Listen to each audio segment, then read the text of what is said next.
कतामेठेरु गाँव जड़े भाई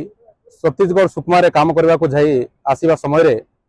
डंगा उल्टी पड़ी से नदी मझीरे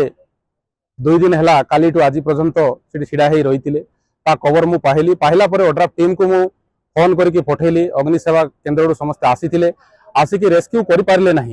शेष में मु छत्तीसगढ़ सरकार एवं प्रशासन सह मुझे कथा एयरलिफ्ट कराला एवं ताकू वर्तमान मेडिकल रे निहा जाइछि।